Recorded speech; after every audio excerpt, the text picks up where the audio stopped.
આપણા નવા બ્લોગમાં સ્વાગત છે ગાઈસ। આપણે પકોડીનું સેટઅપ જોઈ લો અને આપણે આવી ગયા છે પકોડી ઉપર અને ગાઈસ વાતાવરણ બી જોઈ શકો છો, એકદમ વરસાદ એવું વાતાવરણ કર્યું છે અને બફારો બહુ છે આજે તો। અને પકોડી લઈને આવી ગયા, બે કસ્ટમર પટાઈ દીધા છે અને જોઈ શકો છો બહારનો નજારો અને વરસાદ આવે એવું વાતાવરણ છે। અને ગાઈસ આપણે પકોડી દેખો આજે તો બધી દઈએ થોડી જેમ પટેમ ઘરાક પટેમ, કારણ કે શું ખુલ્લી રાખીએ તો હવા આડી જાય અને વાતાવરણ બી એવું છે એટલે થઈ શકે આવશે। અને ગાઈસ બીજું એક કહેવું છે કે ભાઈ લોકો આપણે પકોડી ખાવા આવીએ એટલે આપણે ભાઈ હિન્દીમાં કહે કે ભાઈ પકોડી બનાના લેકિન પણ ગાઈસ આપણે એટલું જ કહેવું છે કે ભાઈ આપણે બી ગુજરાતી લોકલ જ છો એના અને પ્રોપર વેડેન્ચા ગામના જ છો।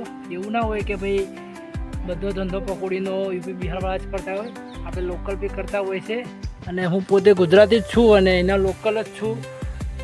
અને ગાઈસ અમારા વિડીયો ગમતા હોય તો અમારી ચેનલ લાઈક કરો, સબસ્ક્રાઈબ કરો। જય માતાજી।